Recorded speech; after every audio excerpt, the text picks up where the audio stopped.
Herkese merhaba. 2 haftalık bir ara vermek zorunda kaldım maalesef. Sebep aynı. Hep eski ilanlar tekrar yayınlanıyor. Bu durumda bizim de video yapmamıza gerek kalmıyor. Eylül ortasından itibaren daha böyle aktif olacağımızı düşünüyorum. Hem kiralık hem satılık ev ilanları videolarımız devam edecek.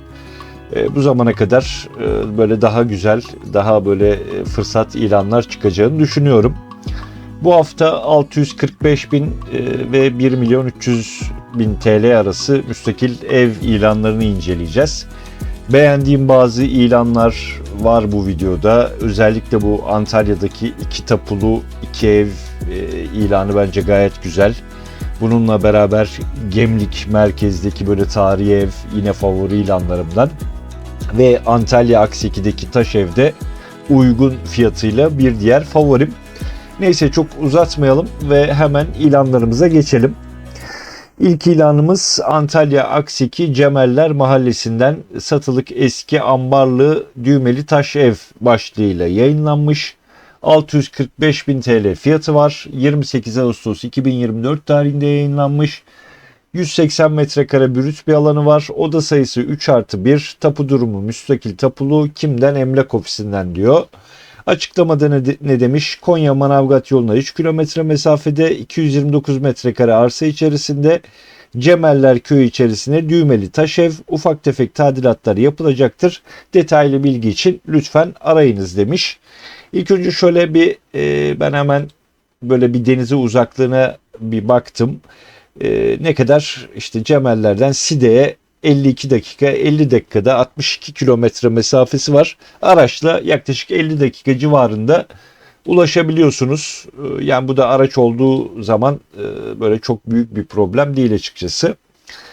Konumunu söyledik, denize olan uzaklığını. Şöyle bir de kuş bakışı mesafelerine bakalım. İşte Antalya aşağı yukarı 90-100 kilometre. Alanya yine 50-60 kilometre mesafede. Tam Antalya ile Alanya ortası diyebiliriz. O civarlarda bir yer. Şöyle hemen bir fotoğraflarına da bakalım. Böyle bir dış cephesi güzel gibi duruyor şu kısım. Şu kısımdan bahsediyorum. Yani ev aslında böyle çok harap durumda bir ev değil açıkçası. İçi gayet temiz gözüküyor. İşte bu balkon mu, veranda mı, işte ne diyorlar artık buna. Bu da fena değil. Bakın yine böyle bir ufak bir bahçe alanı, teras gibi bir şey yapılmış buraya. Yani ev hem böyle dıştan hem de içten de böyle çok büyük, aşırı masraflı bir ev gözükmüyor. Hem de böyle güzel, hani taş bir ev, düğmeli taş evler bu evlerden her zaman denk gelmiyor. Yani böyle çok büyük tadilat işi de gözükmüyor açıkçası. Söylediğim gibi biraz önce hani benim beğendiğim fiyatı da ona göre tabii ki uygun. Yani en azından şöyle söyleyeyim. Yani böyle hani gerçekten 500-600'e böyle derli toplu bir ev bulmak gayet zor. Bu da böyle çok ağır bir işçilik gözükmüyor açıkçası fotoğraflarda. Tabii ki içte durum nedir? İşte banyo, mutfak bu tarz evlerde biliyorsunuz genellikle problemli çıkıyor. Bunun da böyle bir banyo, mutfak gösterilmemiş ama hani diğer odalar olsun, ne bileyim dış cephe duvarları vesairesi güzel durumda gözüküyor. Fiyat da artık hani yani gitgide böyle rakamları hep beraber inceliyoruz 2-3 aydır. Hep böyle durgun olmasına rağmen piyasa böyle hep bir yükselişe doğru gidiyor. Bu yüzden çok lafı uzatmayayım. Gerçekten beğendiğim bir ilan oldu. Düşünenler için hemen cep telefon numarasını ileteyim emlakçısının 0532 493 0613. Tekrar ediyorum 0532 493 0613. Antalya'da böyle bir köy evinde yaşayayım diyenler düşünebilir. Şimdi neredeyiz? Şöyle bir büyüteyim.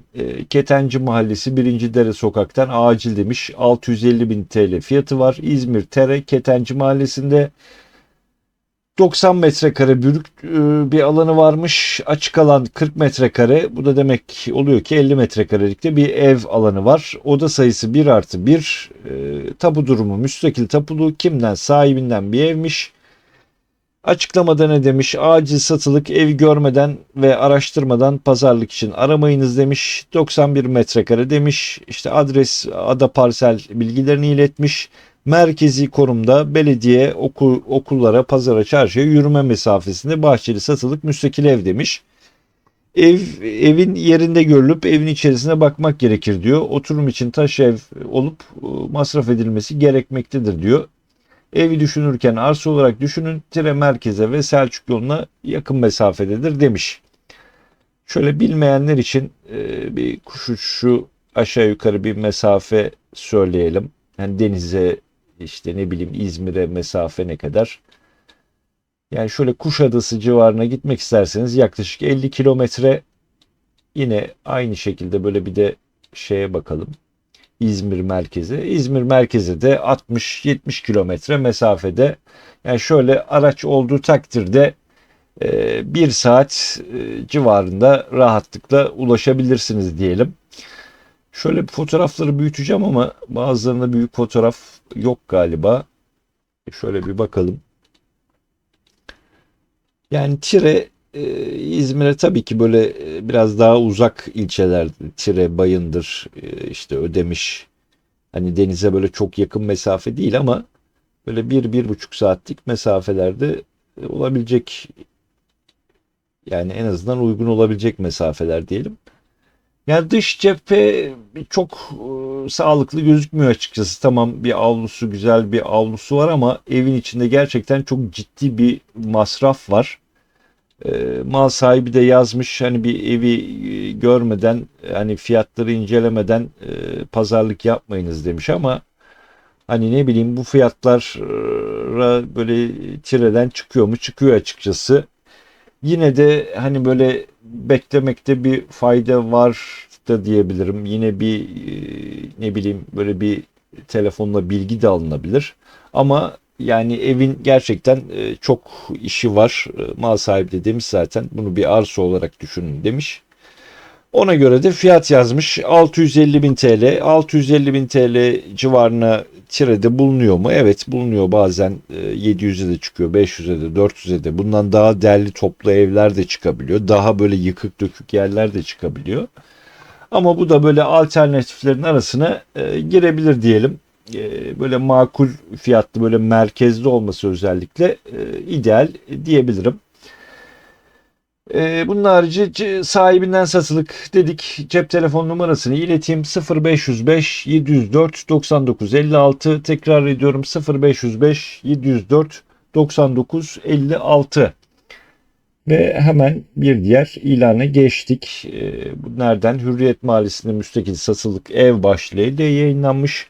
Aydın İncirliova Hürriyet Mahallesi'nde 27 Ağustos 2024 tarihinde yayınlanmış. 130 metrekare brüt, 60 metrekare net bir alanı varmış. Açık alanda 80 metrekare. Oda sayısı 2+1. Tapu durumu müstakil tapulu. Kimden? Emlak ofisinden. Açıklamada ne diyor? Hürriyet Mahallesi'nde tadilat isteyen, tapuda ev geçen müstakil ev demiş. Şöyle şu mesafeye bakalım. Yaklaşık Kuşadası 40 kilometre, yani denize uzaklığınız 40 kilometre mesafede Kuşuşu. Bir de nasıl giderimini bakmıştım ben burada. Şöyle bir bakalım. Evet, işte aşağı yukarı aynı. 45 kilometre gösteriyor. Burada da 48 dakikada Kuşadası'na, denize, plaja ulaşabilirsiniz diyelim. Şöyle konumunu da söyledik. 750 bin TL fiyatı var. Fotoğraflarına bir geçelim. Ya aslında tek katlı, güzel, böyle hani şirin bir ev gibi duruyor. İç kısmı ile ilgili fotoğraf yok anladığım kadarıyla. Muhtemelen böyle eski bildiğimiz köy evlerinden, hani iç kısmı tadilat istiyor. Ama hani dış cephede kiremitler, ne bileyim, dış cephe fena durmuyor. Böyle hani ağır bir masraf, elbette bir elden geçse iyi olacaktır. Ne bileyim, boyanır vesaire, onları saymıyorum. Ama böyle kiremitleriyle, şusuyla busuyla güzel duruyor. Küçük güzel bir avlusu, bahçesi de var. Hani böyle denize çok uzak olmasın, 45 dakikada 50 dakikada gideyim, böyle küçük tek katlı bir köy evim olsun diyenler için bence gayet ideal olabilecek ilanlardan. Tabii ki fiyat konusu bu görüşülür, konuşulur. İşte pazarlık var mıdır, yok mudur? Bunlar emlakçısıyla, mal sahibiyle görüşeceğiniz konular diyelim. Çok uzatmayayım. Bunun da hemen cep telefon numarasını ileteyim. 0505 499 22 69. Tekrar ediyorum, 0505 499 22 69 dedik ve nereye geçtik? Balıkesir Burhaniye'ye.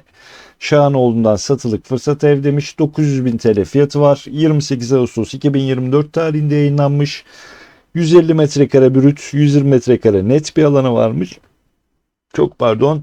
Açık alan 30 metrekareymiş. Yani küçük bir bahçesi de var. Oda sayısı 2+1. Tapu durumu müstakil tapulu. Kimden? Emlak ofisinden. Açıklamada ne diyor? Merkezi lokasyonda yer almaktadır diyor. İşte pazara, markete, manava, eczaneye, bankalara 5 dakika, havalimanına 15 dakika mesafededir diyor. Bu Edremit'teki havaalanından bahsediyor. Tek katlı ve ferah bir bahçeye sahip diyor.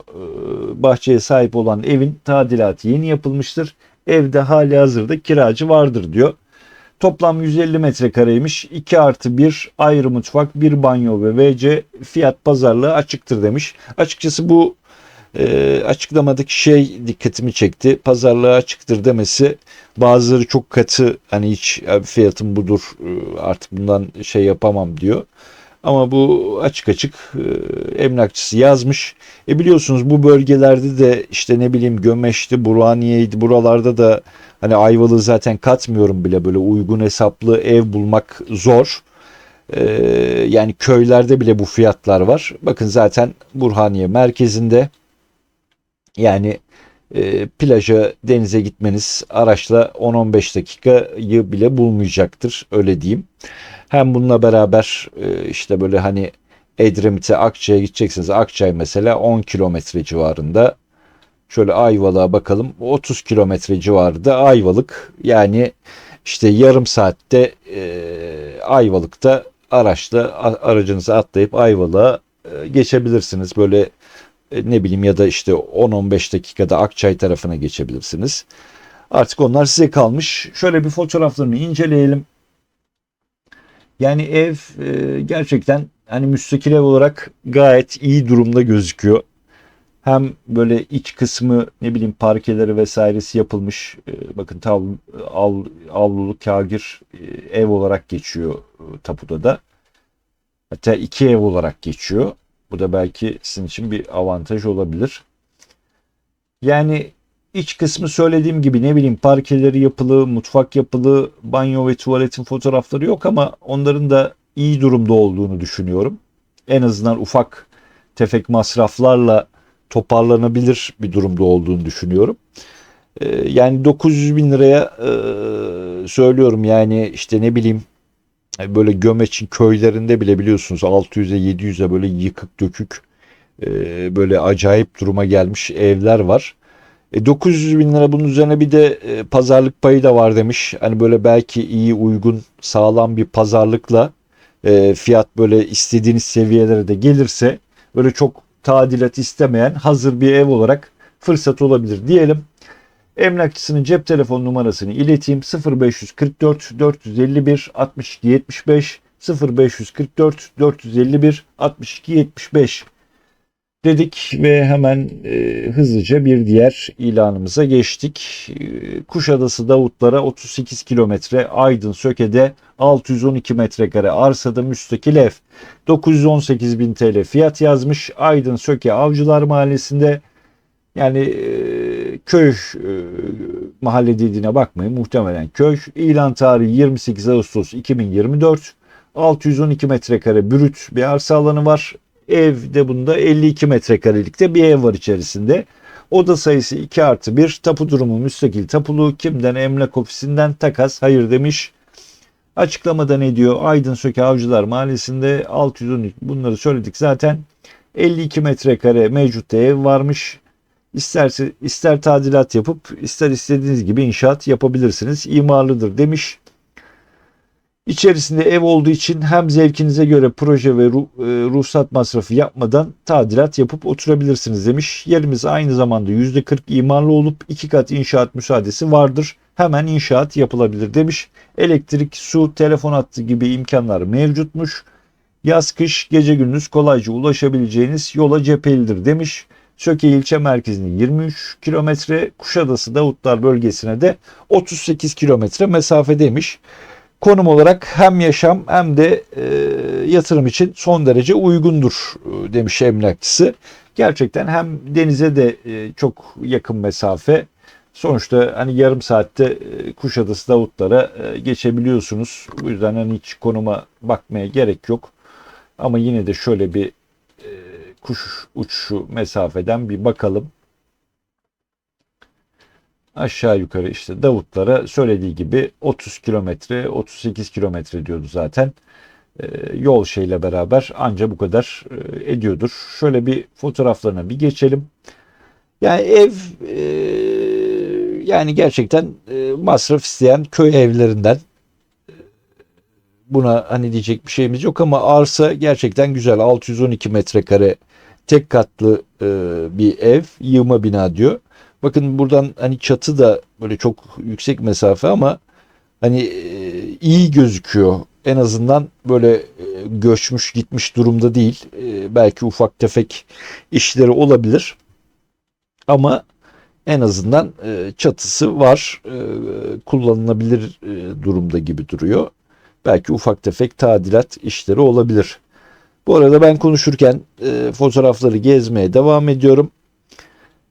Yani iç kısmı bildiğimiz işte klasik köy evlerinden. Buna yapacağınız masraf kendi bütçenizle alakalı. Buraya 300 de harcarsınız, 500 de harcarsınız, bir de harcarsınız. O sizin ne istediğinizle alakalı. Ama arsa alanı gayet iyi. Ne bileyim işte böyle tavuk vesaire besleyeyim. İşte kedi köpeklerim var. Onlarla böyle büyük bir bahçem, avlum olsun derseniz bence gayet ideal. Denize de çok uzak değil. Yarım saatte ulaşabileceğiniz bir mesafe. 918 bin TL'de fiyatı var. Çok uzatmayalım, yine cep telefon numarasını ileteyim. 0532 492 37 15. Tekrar ediyorum, 0532 492 37 15 dedik ve bir diğer ilanımıza geçtik. Bu kapak fotoğrafında olan evimiz bu işte. Umur Bey Emlak'tan, Umur Bey merkezde satılık müstakil tarihi ev diyor. 1 milyon 250 bin TL fiyatı var. İlan tarihi 27 Ağustos 2024 tarihinde yayınlanmış. Satılık müstakil ev, 65 metrekare brüt, 55 metrekare net bir alanı var. Ama bu taban alanı, anladığım kadarıyla arsa alanı. Bununla beraber 3 kat, hani en alt böyle zemini de sayarsanız ya 3 kat ya da işte 2,5 kat gibi, hatta 2 kat diyelim biz buna. Yüksek girişli 2-2,5 katlık bir ev. Oda sayısı 2+1 demiş. Kimden? Emlak ofisinden takas evet demiş. Açıklamada ne diyor? Umur Bey Çarşı merkezde, yatırıma uygun müstakil tarihi ev. Ya bu evle ilgili şöyle bir ilk önce konumuna bakalım. Evet, Gemli'ye yakın mesafede, tam böyle merkezde değil ama işte aşağı yukarı işte 3 kilometrelik bir mesafe. Bu da hiçbir şey değil. Araçla 5 dakikada Gemlik merkezde olabilirsiniz. Ya bu evle ilgili söyleyeceğim şey, bir hani tescilli bir ev mi, böyle hani tarihi evlerde tescil durumları önemli. Hani böyle bir durumu var mı, böyle bir e, işte tescil durumuyla evin şeyiyle alakalı aksi bir durum var mı yok mu? Bunları öğrenmek önemli. Ama bu tarz evlerden hoşlananlar için gördüğünüz gibi çok güzel bir ev. Evet, banyo, e, işte tuvalet, bunlar çok yeni böyle yapılan şeylerden değil. Ama böyle bakın, güzel bir işte bu şöminesi, mutfak şöminesi gibi bir şey var. Mutfak böyle hayat altı tarzında, hayat altına yapmışlar, öyle diyeyim. Ama çok güzel, şirin bir ev. Bu tarihi dokusu sevenler için böyle çatısı falan da fena durumda değil. Hani böyle çatıyla ilgili, dış cepheyle ilgili, hatta içiyle ilgili böyle çok ağır hasar yok. Ama söylediğim gibi hani bu tescilli bir ev mi değil mi, hani böyle onarım yapmak isterseniz bunun başka önünüzde bir engeli var mı yok mu vesaire, bunları da öğrenmek önemli. Hoşuma gidiyor böyle evler. Fiyat da hani Gemlik merkezi sayılır neredeyse. Yani 3-5 dakikada araçla gidebileceğiniz bir mesafe. Böyle bu tarz bir yaşam düşünenler için ideal olabilir. Böyle evleri sevenler, böyle evlerde, ahşap evlerde oturmak isteyenler alternatif olarak değerlendirebilir.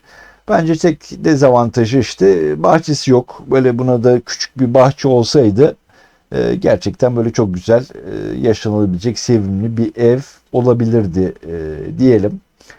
Cep telefon numarasını ileteyim: 0538 461 7401. Tekrar ediyorum: 0538 461 7401. Bu arada hatırlatmamızı yapayım. Bu ilanların linklerini video açıklamasında bulabileceksiniz. Kendiniz girip detaylı olarak inceleyip ona göre tekrar bir fikir yürütebilirsiniz diyelim. Ve son ilanımıza geçelim. Bu ilanımız nereden? Antalya Döşemealtı Ekşili Mahallesi'nde Kelepir Döşemealtı Ekşili'de 2 ev 2 tapu tek fiyatı taş ev diyor. 1 milyon 300 bin TL fiyatı var. 28 Ağustos 2024 tarihinde yayınlanmış.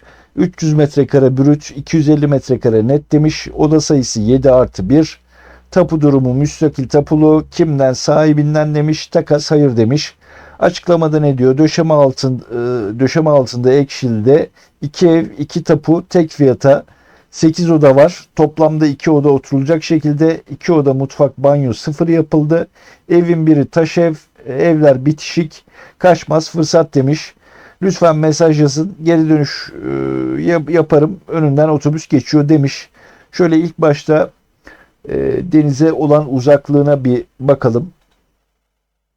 Bakın, Antalya merkeze yaklaşık 30 kilometre.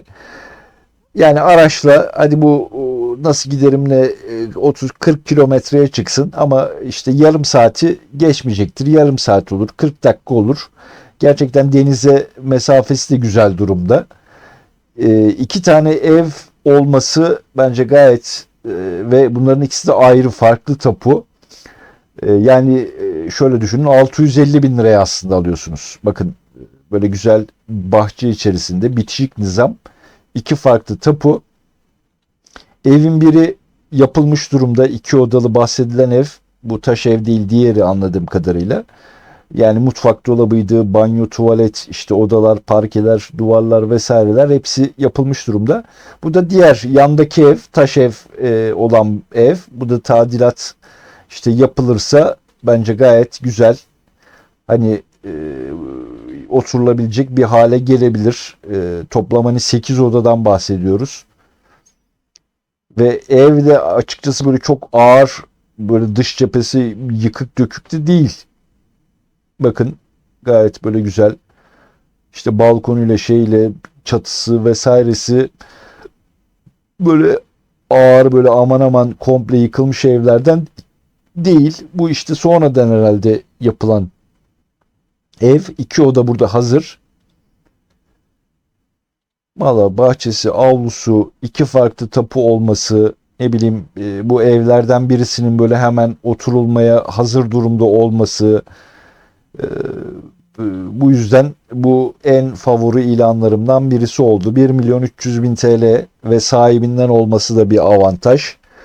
Belki böyle bir pazarlık vesaire olabilir. Hep söylüyorum, yani böyle 2 arkadaş, ne bileyim 2 akraba, abi kardeş, böyle ikisinin de böyle köy evi hayali olanlar böyle ortaklaşa alabilir. Sonuçta 2 farklı tapu olduğu için hiç böyle hisse durumları falan da olmayacak.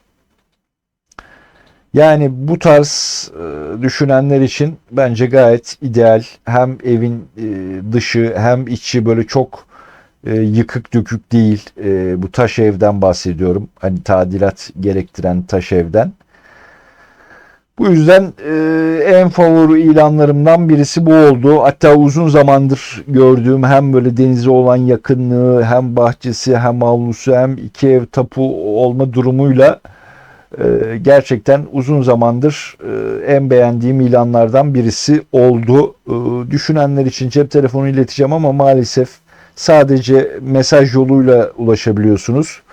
Söylediğim gibi ilanın linki videonun açıklamasında mevcut. Oradan ulaşıp mal sahibine mesaj atıp telefon numarasını alıp detaylı olarak görüşebilirsiniz diyelim. Eğer bunu yapamazsanız yine linki ben size yorumlarda belirtin. Linki yorumlardan da iletirim size diyelim. Bugün de videomuzun sonuna geldik. Böyle bir ara vermiştik 2 haftalık. Söylediğim gibi böyle Eylül'ün ortasına göre böyle daha çok ilanların olacağını düşünüyorum. Hem kiralık hem müstakil olarak. Umarım böyle daha güzel, daha fırsat, böyle bu son ilandaki gibi böyle ilanlar çıkar. Siz de memnun kalırsınız. Ben de böyle bir şevkle yapmış olurum bu videoları. Diyelim hemen unutmadan hatırlatmamızı da yapalım. Abone olmadıysanız lütfen abone olun. Videoyu beğendiyseniz lütfen beğenmeyi unutmayın. Ve görüşlerinizi yorumlarda bize iletirseniz seviniriz diyelim. İzlediğiniz için teşekkürler. Yeni videolarda görüşmek üzere. Hoşça kalın.